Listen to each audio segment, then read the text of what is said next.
Eu nunca fui alguém muito chegado em jogos do gênero Souls-like, que caso você não saiba o que é, são jogos como Dark Souls, Bloodborne, Elden Ring, e que é um gênero mais conhecido por ser muito desafiador e que requer muita atenção de quem vai estar jogando aquilo. E isso foi algo que sempre me manteve muito afastado de jogos assim. Eu sou o tipo de pessoa que gosta de um bom jogo de história não muito difícil, em que eu não passe por tantas complicações e que eu consiga zerar o jogo de uma forma mais tranquila. Jogos de história não tão focados em impor desafios muito grandes ao jogador, mas sim em apresentar uma história a ele e deixá-lo imerso naquele mundo sem que ele necessariamente tenha que prestar atenção em tudo ao seu redor, porque senão ele vai...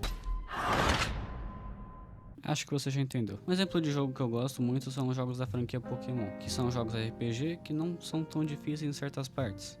Ok? Eu retiro o que eu disse. E que tem uma história muito bem desenvolvida por trás de cada um e que consegue te deixar imerso naquela jornada de ser um mestre Pokémon, de estar vivenciando tudo aquilo. Porém, no ano passado, ou retrasado, depende de quando esse vídeo vai estar saindo, Lies of P foi lançado. Um jogo feito pela Round 8 Studio, um estúdio sul-coreano que prometia ser um Souls-like que contava a história do Pinóquio. Só que não o Pinóquio dos filmes da Disney, o do conto original, o conto do escritor Carlo Collodi. E que foi algo que me chamou a atenção justamente por ser uma ideia muito única e que podia dar também muito errado, que é pegar obras de domínio público como o conto do Pinóquio e fazer um filme ou um jogo com uma pegada mais sombria em cima disso. Só que essa ideia que a Round 8 Studio teve acabou dando certo, e eu vou te contar nesse vídeo porque Lies of P foi com certeza um dos melhores jogos que eu joguei esse ano. Então senta aí, pega algo pra comer e bora lá, porque o vídeo tá longo, mas tá bem feito.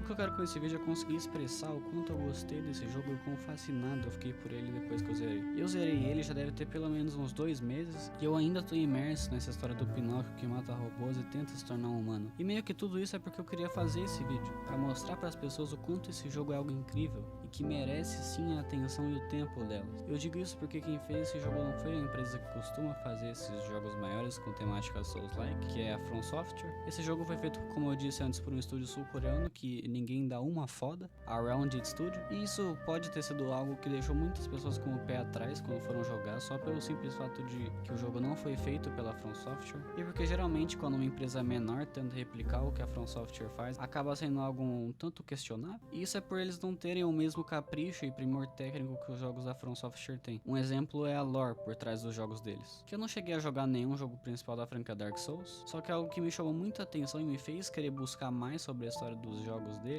e me interessar mais por jogos assim foi um vídeo do Gema Please, que foi meio que o vídeo que introduziu muitas pessoas a esse mundo de jogos Souls-like Dark Souls. E o que mais me chamou a atenção foi o tanto de história que esses jogos tinham para contar e o quão bem desenvolvidas eram essas histórias. Sem brincadeira. Tem um vídeo de 14 horas que conta a lore de Elden Ring.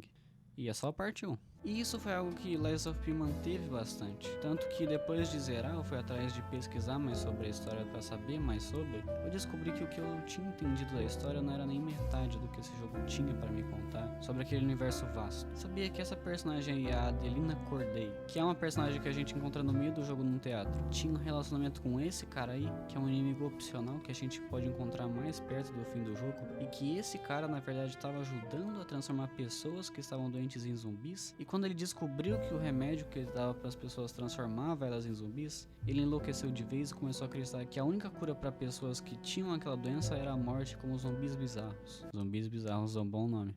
Eu gostei. Ao invés de só contar a história do Pinóquio sem acrescentar em nada, os desenvolvedores do jogo decidiram recontar ela de um jeito mais sombrio e que mostrasse que o jogo também tinha uma essência própria, que foi o grande diferencial que me fez ter vontade de jogar esse jogo até o final, que é toda essa ambientação que Lies of P carrega. Lies of P foi muito inspirado na Belle Époque, que foi um período que aconteceu no fim do século XIX na Europa, e tinha o conceito de ser um período de paz e desenvolvimento tecnológico, que retrata muito bem os acontecimentos que se passam no jogo. Menos a parte da paz. Essa aí é meio foda. Lies of P passa na cidade de Krat, que era um lugar que tinha prosperado muito graças à sua evolução tecnológica, e com os títeres que eram produzidos em Krat. Esses títeres eram como robôs programados para servir os humanos, que cumpriam muitos papéis na cidade. Serviam como guardas nas ruas, faziam trabalhos domésticos, ajudavam no trabalho braçal, em eventos festivos. Porém, um dia a cidade foi tomada por esses títeres. Eles enlouqueceram e começaram a matar todo mundo. E esse evento ficou conhecido como o Frenesi dos Títeres. E depois desse frenesi acontecer, a cidade de Krat foi arruinada, e agora só restaram corpos mortos e títeres espalhados por toda parte. E Lies of P nos joga nesse mundo completamente destruído e nos dá um objetivo: chegar ao único lugar seguro na cidade, o Hotel de Krat. No jogo, nosso personagem principal é o Pi, ou o Pinóquio, e assim como os outros títeres que destruíram a cidade de Krat, ele também é um títere, e ele meio que nasceu agora. Porém, diferente daqueles títeres, o Pinóquio não obedece ao Grande Pacto, que são 4 leis que estavam impostas a todos os títeres que por algum motivo foram quebradas. E essas leis são: primeira lei, todos os títeres devem obedecer aos comandos de seu criador. Segunda lei, títeres não podem ferir humanos. Terceira lei, títeres devem proteger e servir os humanos da cidade de Krat. Quarta lei, títeres não podem mentir.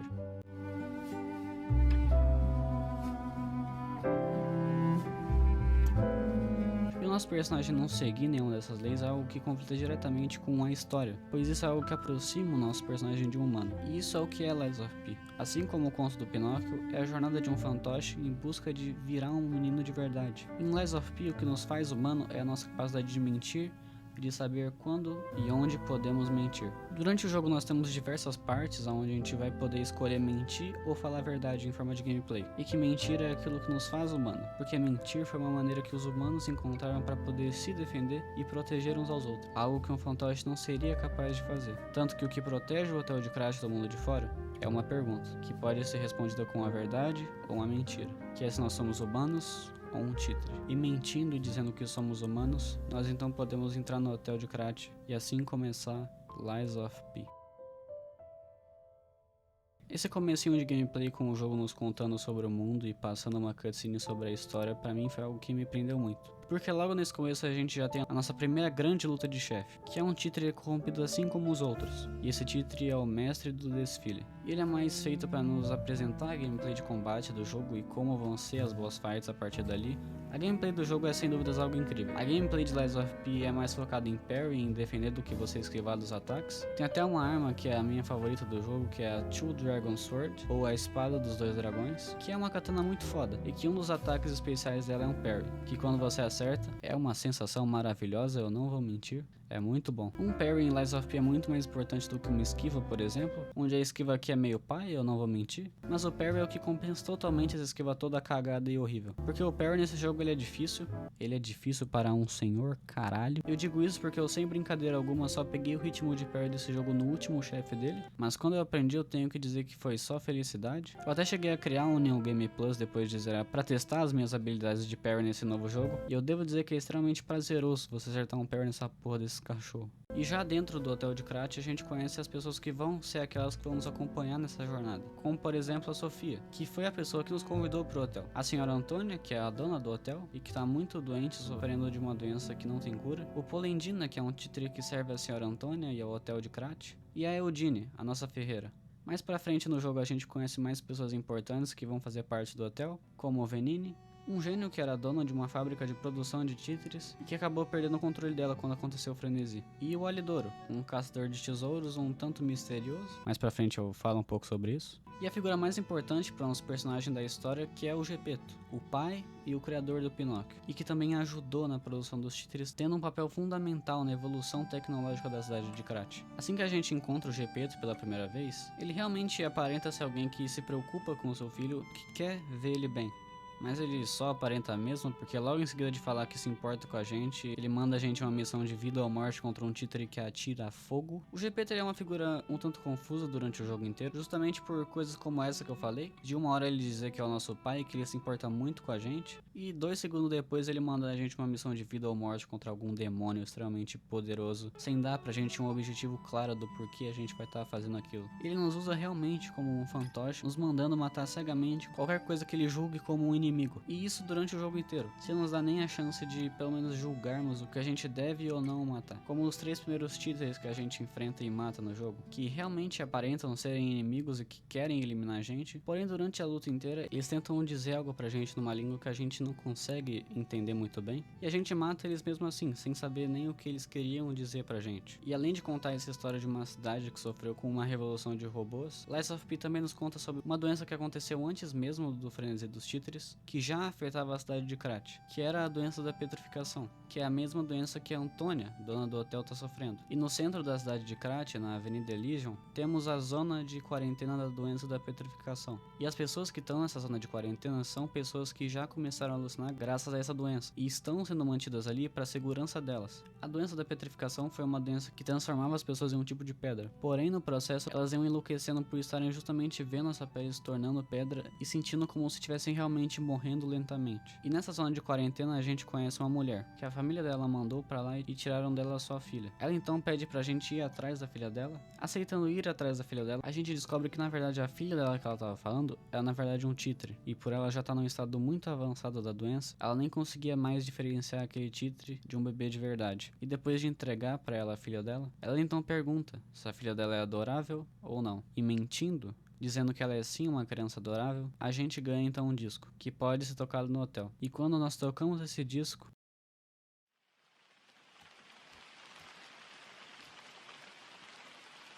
close your eyes, come to me, feel alright, just dance with me all through the night, turn it out. é simplesmente a melhor música do jogo inteiro. Eu tô com essa música na minha cabeça desde que eu zerei esse jogo, e ela é simplesmente perfeita. E eu não poderia deixar de colocar ela nesse vídeo. No hotel, como eu disse, tem como a gente tocar esses discos que a gente consegue através de side quests, mas sempre que eu ia pro hotel, eu só colocava essa música em específico e ia fazer outra coisa pelo hotel enquanto ela tocava. E eu precisava falar de alguma forma dessa música. Essa música é muito foda. Só isso, essa música é muito foda.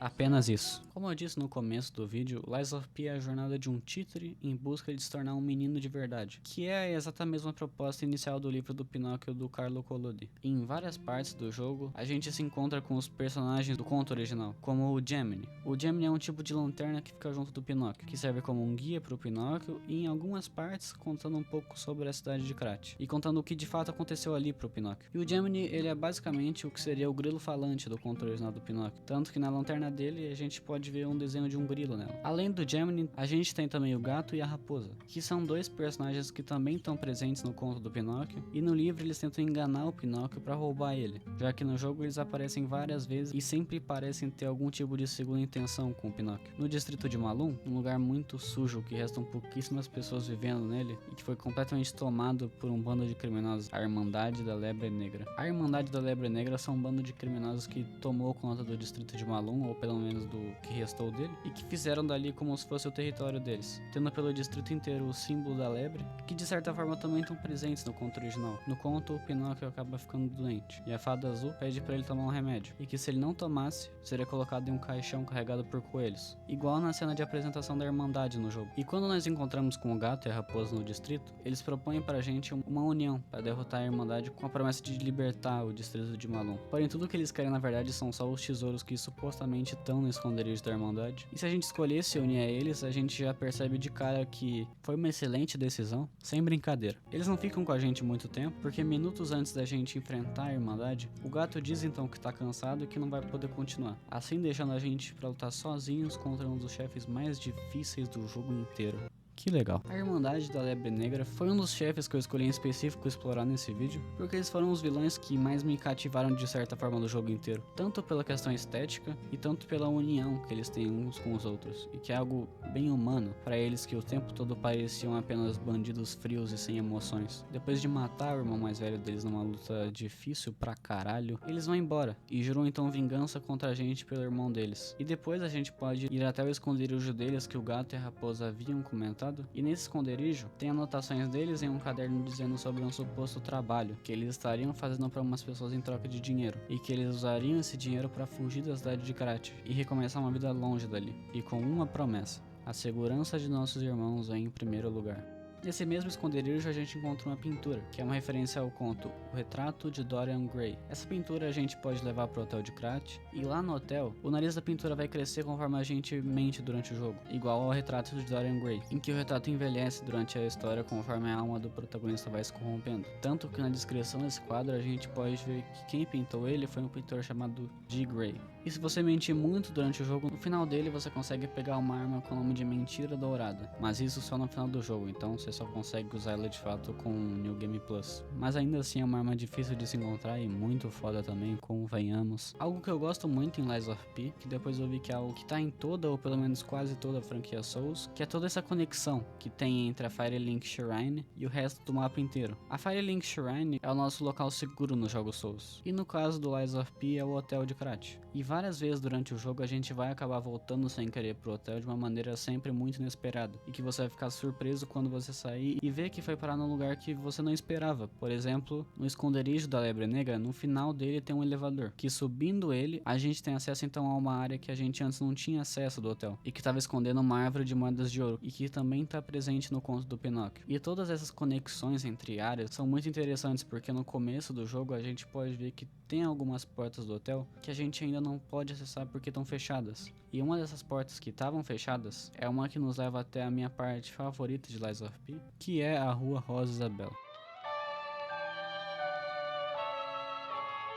A Rua Rosa Isabel ela é a parte do jogo que pra mim tem a melhor ambientação no que eu queria ver nesse jogo quando eu comecei a jogar ele. Como eu falei antes, a ambientação de Lies of P gera muito em torno de um período da história que foi a Belle Époque. E a Rua Rosa Isabel é a parte que mais leva isso à risca e é o que torna pra mim essa parte tão incrível. A gente vai parar nessa rua porque a gente está a caminho de enfrentar o Rei dos Títeres, que o nome já é bem autoexplicativo do porquê a gente está indo derrotar ele. Mas o Rei dos Títeres ele é o títere que supostamente comanda todos os outros. E a gente vai até lá pra ver se matando esse Rei dos Títeres, os outros não morrem por não terem mais um líder para se seguir. E esse rei ele tá em um teatro nessa rua. E a Rua Rosa Isabel era como a parte de entretenimento da cidade de Krat.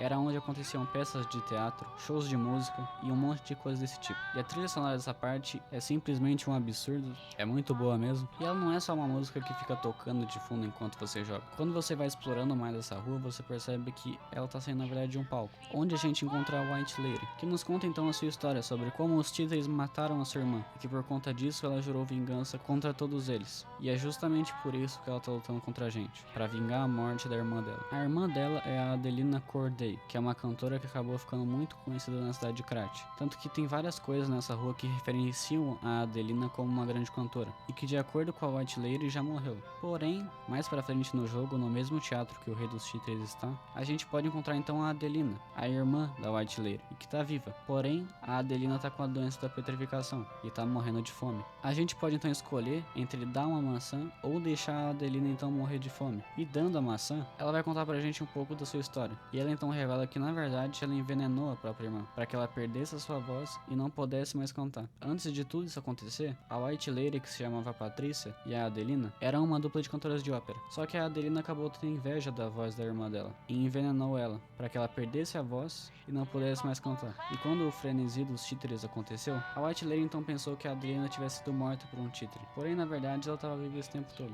Ou nem tanto, porque depois que ela conta isso pra gente, se a gente reencontra ela um tempo depois, ela já vai estar morta. E algo interessante também, que mais ainda pra frente no jogo, a gente pode encontrar um vendedor, que vende pra gente a roupa da White Lady. Ele então conta pra gente que era um grande fã da White Lady quando ela ainda era uma cantora, e conta o quão linda era a sua voz. E a roupa dela que ele vende pra gente é muito bonita. Olha só que foda. E a gente então chega até o teatro onde está o Rei dos Títeres, que por algum motivo a gente tem que passar por um lustre pegando fogo antes de chegar na área da luta. Só quis destacar isso porque qual a necessidade? O Rei dos Títeres então nos apresenta uma peça de teatro, onde o nosso pai, o Gepeto, arranca o nosso coração e põe em outro títere, e assim então dando vida a esse outro títere. O Rei dos Títeres então aparece e pede para apertar nossa mão, porém o Pinóquio recusa, e assim então a gente tem mais uma luta difícil para um senhor caralho. Um aperto de mão desse Pinóquio me custaram horas e horas de tentativa até matar esse chefe, por conta de um aperto de mão.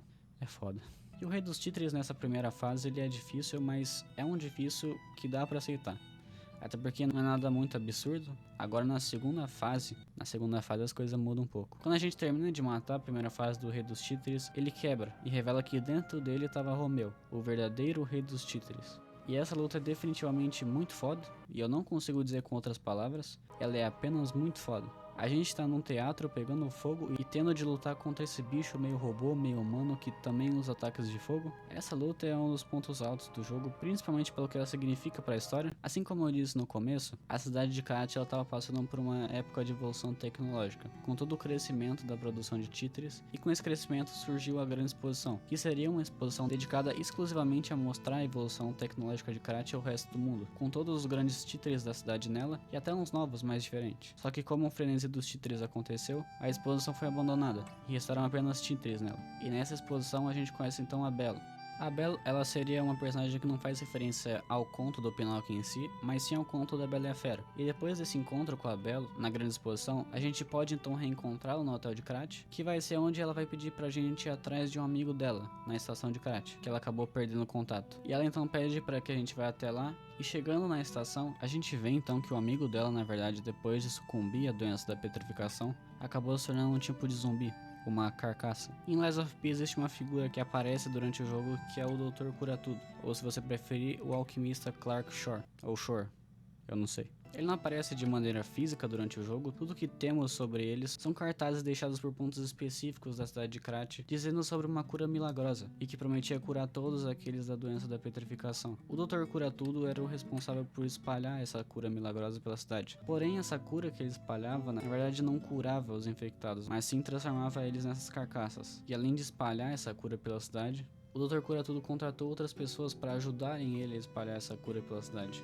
como o Dr. Coruja, que é um inimigo opcional do jogo, e que acabou enlouquecendo quando descobriu o que era essa cura. E antes de se tornar totalmente uma carcaça, o amigo da Belle nos faz um último pedido, de que caso nós nos reencontremos com a Belle, que nós digamos a ela que ele morreu como um soldado. E depois disso ele nos dá uma carta que nela tava tudo sobre a relação dele com a Belle e sobre eles terem tido um caso no passado, mas que eles acabaram se separando um do outro depois do que aconteceu na cidade de Krat. Depois de entregarmos a carta dele para a Belle, ela parece estar muito abalada com o que aconteceu. E se nós dissermos a ela que na verdade o amigo dela se tornou uma carcaça, se nós voltarmos depois na mesma estação onde nós achamos o amigo dela, a gente vai poder então ver ele, só que dessa vez como uma carcaça completamente. E a Belle, do lado dele, morta. A forma que esse jogo quis retratar o conto da Bela e a Fera foi algo que eu gostei muito, porque isso tudo que eu falei da Bella e do seu amigo zumbi é tudo um conteúdo opcional do jogo, e eu só encontrei ela porque eu caí de um lugar muito alto e ela simplesmente tava lá. Eu não considero essa side quest melhor do que a das Irmãs Corday que eu falei antes, mas ainda assim eu gosto muito da forma como que eles contam outra história de outro conto, ainda dentro de um jogo que fala sobre um outro conto em específico, ainda de uma forma que não fique algo maçante de se jogar. E ainda sobre a doença da petrificação, a senhora Antônia, a dona do hotel de Krat, a esse ponto do jogo já começa a entrar no estágio meio que final da sua doença, onde ela fica cada vez mais próxima da morte. Porém nós conhecemos Gianjo, um alquimista, um farmacêutico. Ele é um farmacêutico e ele diz pra gente que ele também tá com a doença da petrificação, só que ele conseguiu usar a medicina para amenizar um pouco a doença. O Gianjo diz então que tá atrás da fruta da moeda de ouro, que caso a gente encontre é para levarmos até ele, porque ele acredita que essa pode ser a cura da doença dele. E essa fruta da moeda de ouro é a mesma que está no hotel e que a gente encontrou momentos antes. E falando com o Gianjo, depois de finalmente entregar a fruta da moeda de ouro para ele conta pra gente que descobriu a cura da doença da petrificação. Porém, ele conta que como a Antônia já tá num estado mais avançado da doença, a cura não salvaria a vida dela por conta dos órgãos dela já terem sido muito afetados pela doença. Porém, ele conta que mesmo assim, é melhor entregar o remédio para ela e ela morrer tranquilamente de uma forma normal, do que ela viver mais um pouco e morrer de uma forma dolorosa por causa da doença. E aqui a única escolha lógica é pegar o remédio e pedir para que o Polendina, o mordomo da Antônia, o entregue para ela. E agora é só questão de tempo até a Antônia morrer. E se a gente voltar pro hotel depois de um certo tempo, a gente pode conversar com o Polendina, que vai dizer que tá muito feliz e que agora a senhora Antônia tá curada. E falando com a Antônia, ela agradece a gente e até convida o Pinóquio para tocar piano junto dela.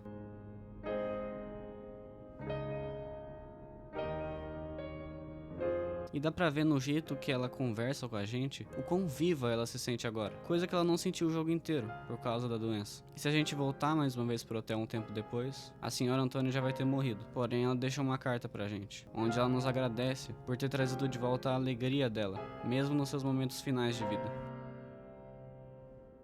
No hotel, se a gente falar com a Eudine, ela nos pede para que a gente entregue uma luva pro Alidoro, que é aquele caçador de recompensa muito famoso que eu citei no começo do vídeo. Porém agora ele tá num pântano, todo cagado e cheio de lixo. É sério, essa parte do pântano é uma merda, tem títere que rasteja pelo chão para te matar, canhão que atira em você, e é claro que tem o bom dano de veneno que não podia ficar de fora. Eu amo essa parte. Puta que pariu. E indo no pântano entregando as luvas pra ele, ele fala de um jeito muito puto com a gente, e que aquelas luvas são horríveis, e que é pra gente tirar aquilo da frente dele. E isso porque a luva em questão que a gente entregou pra ele tinham 4 dedos. E a Eudine pediu pra gente entregar essas luvas pro Alidoro, porque muito tempo atrás, ela já tinha encontrado com o Alidoro, e ele salvou a vida dela. E ela queria retribuir ele de alguma forma. E ela lembra de que o Alidoro que ela conheceu tinha 4 dedos, porém, pelo visto, agora ele tem 5. Voltando pro hotel e falando pra Eudine que o Alidoro não gostou das luvas, ela acha estranho e pede pra que a gente investigue um pouco pra saber quem que é o Alidoro de verdade. E investigando um pouco, a gente acha um cartaz de procurado do Alidoro, que indica que o Alidoro talvez não seja alguém tão legal assim. E é meio que já nessa parte do jogo que as coisas se encaminham pra ter o seu desfecho final, com o hotel de Krat sendo invadido e destruído por invasores, que foram o gato, a raposa e a Irmandade da Lebre Negra que fizeram aquilo.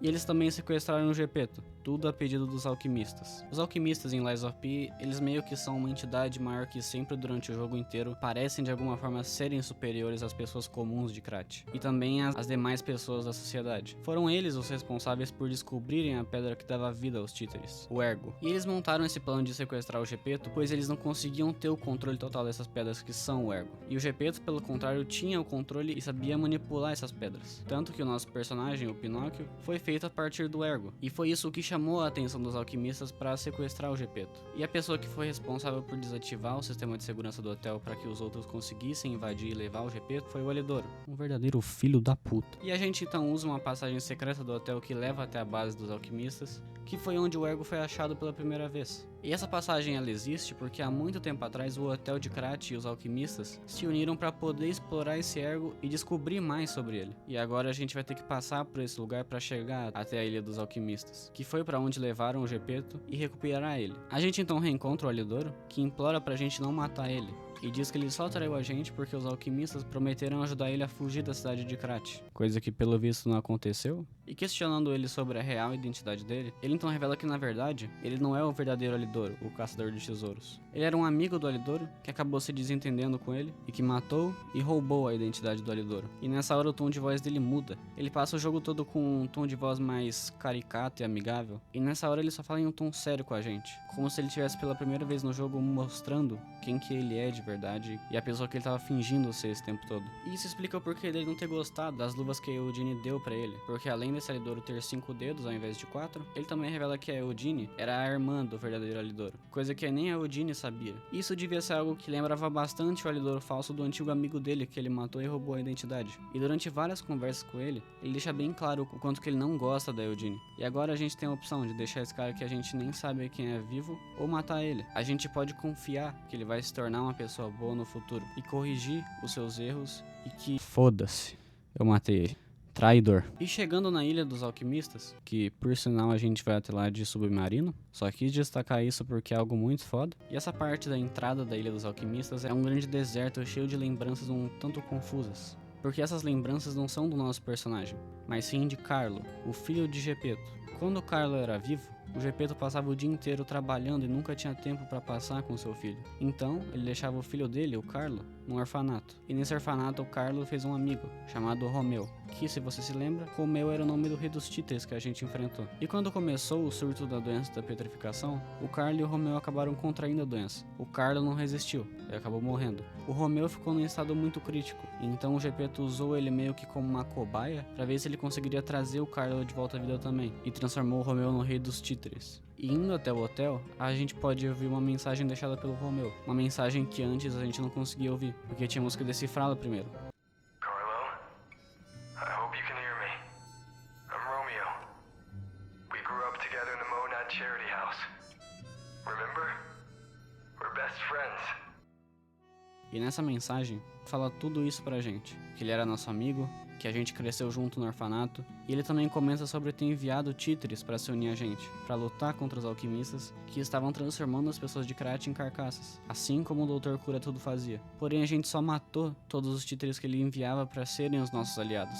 E esses títeres que ele diz ter enviado eram os inimigos que a gente matava no começo do jogo sem nem pensar muito, que falavam uma língua que a gente não conseguia decifrar. Porém, em um New Game Plus desse jogo, a gente consegue ver o que esses títeres queriam falar pra gente. E é um detalhe muito legal e que torna muito mais interessante rejogar esse jogo pra ver o que esses inimigos tinham a dizer pra gente. E a última coisa, mas a mais importante, que tava na mensagem do Romeu, que era uma regra oculta do Grande Pacto que os títeres devem seguir, a regra número 0, que diz que o criador dos títeres era Gepeto, e que juntando com a primeira regra de que todos os títeres obedecem a seu criador, todos os títeres obedecem a Gepeto, que com isso a gente consegue chegar à conclusão de que quem realmente começou esse frenesi dos títeres na verdade foi o Gepeto, e o porquê disso é um motivo bem mais complexo do que realmente parece. O Ergo, como eu disse, foi uma pedra descoberta pelos alquimistas e que dá vida aos títeres, porém até então não se sabia de onde que vinha esse tal Ergo. O Ergo, ele é a energia vital de um ser humano, só que em forma de uma pedra. Pedra essa que é conseguida logo após um humano morrer para a doença da petrificação. Quando um humano morre para essa doença, ele não necessariamente vira uma pedra, mas sim Ergo. Tanto que sempre que matamos inimigos que sejam títeres ou carcaças durante o jogo, eles nos dão Ergo, a sua energia vital, que é também o que a gente usa para dar upgrade no nosso personagem, coisa que faz total sentido. Afinal, quanto mais Ergo, mais vivo e humano o nosso personagem se torna. E durante o jogo nós avançamos matando mais e mais inimigos que nos dão Ergo, até então chegarmos no final, onde a gente está forte o suficiente por justamente termos absorvido todo esse Ergo. Mas tudo isso era parte do plano do Gepeto. O frenesi dos títeres foi iniciado pelo próprio Gepeto, para que a gente passasse justamente por toda essa jornada de matar inimigos que possuem Ergo dentro deles, e assim estarmos nesse ponto do jogo, onde estamos bem mais vivos e fortes do que quando começamos a nossa jornada. Porém, o que se encheu de Ergo e energia vital não foi necessariamente o Pinóquio, mas sim o seu coração, o órgão Pi. O órgão Pi é o coração do antigo filho do Gepeto, o Carlo, que foi colocado dentro do Pinóquio para que ele absorvesse todo esse Ergo e deixasse então esse órgão Pi com energia vital o suficiente, para que ele pudesse colocar esse coração em outro títere, que ele havia feito utilizando o corpo de seu filho, mas que tinha dado errado, pois o coração não tinha energia vital o suficiente para trazer ele de volta. E agora esse é o plano do Gepeto, pegar o nosso coração, que está dentro do Pinóquio, e colocar dentro do corpo do seu filho falecido, o Carlo. E agora, a gente tá cara a cara com o Gepeto, o verdadeiro vilão, que durante o jogo inteiro teve do nosso lado e parecia realmente ser o nosso pai, mas que agora ele mostra que todo esse lado sentimental dele com a gente era apenas para remover o órgão Pi que tá dentro do Pinóquio. Por isso ele não se preocupava em enviar a gente em missões tão difíceis contra inimigos ridiculamente mais fortes que a gente. É porque aqueles inimigos mais fortes teriam maiores quantidades de Ergo pro coração do Carlo. E ele também sabia que caso a gente morresse, era só ele pegar o coração e colocar em outro títere, até que ele estivesse com energia vital o suficiente e pudesse fazer o seu filho voltar à vida. E agora, o Gepeto nos pede o nosso coração. E aqui tem 3 finais possíveis, que eu considero 2 deles meio que o final ruim do jogo. O primeiro final é o pior de todos, onde a gente escolhe entregar o nosso coração pro Gepeto, e com isso ele pega o nosso coração e coloca de uma vez no corpo do Carlo. E depois a cena corta, e a gente vê que o Gepeto usou a gente para matar todos do hotel e substituí-los por títeres, criando assim um lugar mais seguro pro seu filho. E a cena então se encerra, com a Sofia nos perguntando se esse era realmente o futuro que a gente queria. E esse final eu acho que é bem intuitivo do porquê ele é o pior de todos. Ele só é muito estranho como que as coisas acontecem, até porque ele não é o final canônico da história. E eu não sei dizer muito bem, mas é como se as coisas acabassem de uma forma mal feita. Durante todo o jogo a gente vai desenvolvendo os personagens do hotel pra saber mais sobre cada um, pra no final a gente só aceitar entregar o nosso coração pro Gepeto e ele matar todos eles. E a pior parte desse final é que depois dele o Gepeto deixa o Carlo, o filho dele, sozinho mais uma vez. Depois desse final, se a gente vai no quarto do Gepeto no hotel, ele deixa uma carta pra gente. E nessa carta ele diz que saiu pra resolver os problemas que aconteceram na cidade de Krat. Ele reviveu o filho dele que morreu enquanto ele estava ausente, para quando ele voltasse à vida, ele simplesmente voltasse a ser a porra de um pai ausente. Esse cara é foda. O segundo e o terceiro final eles são bem parecidos, mas ainda assim tem umas diferenças. No segundo final a gente pode escolher se recusar a entregar o coração pro Gepeto, e ele então usa um títere que ele fez a partir do corpo do filho dele que morreu, o Nameless Puppet. Só que como ele tá sem o coração, ele acabou sendo só um títere bizarro e que não se parece nem um pouco com o filho do Gepeto. O Gepeto então usa esse títere pra lutar contra a gente, pra tentar tirar o coração do Pinóquio à força. E pra mim essa luta ela é a mais difícil do jogo inteiro. Eu passei boas horas na frente do PC tentando matar esse cara, e depois da luta a gente meio que acerta a cabeça do Nameless Puppet, que faz com que ele não pense direito e tente acertar o coração do Carlo. Porém o Gepeto interfere e se joga na frente do ataque, porque meio que se ele perdesse o coração do Carlo, tudo que o Gepeto fez até então na história seria em vão. Então o Gepeto morre, mas antes de morrer, ele diz pra gente que sempre soube que a gente não passava de um títere inútil, e a cena então termina. E esse final ele acontece dessa forma, porque ele é o final que você pega caso você não tenha conquistado a sua humanidade durante o jogo, mentindo o necessário de vezes para que você se tornasse humano. Eu peguei esse final e tenho que dizer que quando eu joguei ele eu achei ele bem horrível, eu achei ele completamente horroroso. Só que vendo agora tinha como esse final ter sido pior, e bem pior. E o terceiro e último final, que é o que seria o final bom do jogo, onde acontecem as mesmas coisas do segundo final, onde a gente nega o coração pro Gepeto e ele se sacrifica para não perder o coração do Carlo. Com a diferença de que ao invés de dizer que a gente não passava de um títere inútil, agora ele percebe que a gente se tornou um humano e que o Pinóquio tá chorando pela morte dele. E ele então pede desculpas pra gente antes de morrer. Esse final é meio que considerado o final canônico do jogo e é o que eu considero o mais interessante dos três. Como eu disse, eu peguei o segundo final, que eu particularmente não gostei, por ele só encerrar as coisas de uma maneira meio que mal feita, que nem o primeiro final. Tanto o primeiro quanto o segundo foram finais que não me agradaram, sejam por eles terem tomado caminhos um tanto questionáveis, ou por eles só terem dado um final meio estranho para certos personagens. A morte do Gepeto é muito mais impactante nesse terceiro final, e dá um ar maior de humanidade pro personagem, em que ele se arrepende de ter visto durante o jogo inteiro o Pinóquio como se fosse uma marionete, e não como um humano, que ele se mostra já ser no fim do jogo. E essa questão de humanidade do Pinóquio o jogo não aborda só no final dele. Se você conquistar essa humanidade com ele, você vai perceber diferenças no seu personagem. O cabelo do Pinóquio passa a ter uma tonalidade mais branca ao invés da cor preta que era no começo do jogo. O personagem passa a ter animações mais fluidas, como se fosse um humano se movimentando ao invés de um títere. Detalhe mais legal que é o do gato da Eugene. A Eugene, a ferreira que eu tinha mencionado antes, ela tem um gato que a gente pode interagir com ele durante o jogo. E conforme a gente se torna mais humano, a gente pode começar então a fazer carinho nele. Ah, é, tem também uma arma muito rara que a gente ganha se a gente mentir muito. Porém, foda-se, fazer carinho no gato é muito mais legal. Olha que bonitinho, cara. Depois de fazer o terceiro final, a gente tem uma cena muito bonita com o Pinóquio e a Sofia, que eu optei por não comentar, porque é algo muito em aberto que de fato aconteceu nessa cena. E também é algo que provavelmente vai ser mais explorado na DLC do jogo, que já tá em produção. Então, eu aqui da edição pra falar algo que faltou falar no vídeo. Acontece que exatamente ontem, de quando eu tô editando isso aqui, aconteceu a PlayStation Showcase, ou State of Play, que é basicamente o evento da PlayStation de mostrar trailers de jogos que eles estão fazendo e que estão próximos de ser lançados. E nesse evento, eles lançaram um trailer da DLC do Lies of P, que tá muito foda, por sinal. Nesse trailer, eles mostraram um pouco dos cenários pra gente, e alguns inimigos que também vão ter nessa DLC, e também a data que não tá definida, mas vai ser no meio desse ano ainda, entre junho e setembro, mais ou menos nessa data. E agora só resta esperar lançar, né? Agora pode voltar pro vídeo aí, obrigado pela atenção. E essa DLC ela vai se passar no mundo do Mágico de Oz. Tanto que tem uma cena extra depois do final, onde a gente descobre que na verdade, o Gianjo, o farmacêutico que a gente tinha encontrado antes, na verdade era um alquimista. E nessa cena, ele aparece já indo embora da cidade de Krat, porém ele aparece falando com alguém no telefone. E essa pessoa é Dorothy, que é a personagem principal do conto do Mágico de Oz. E que aparentemente foi pra cidade de Krat e vai ser onde a gente vai se encontrar com ela nessa DLC. E foi algo que eu já disse antes, mas eu acho essa ideia de você pegar histórias de domínio público e fazer uma produção de algo bom em cima dela, algo muito foda.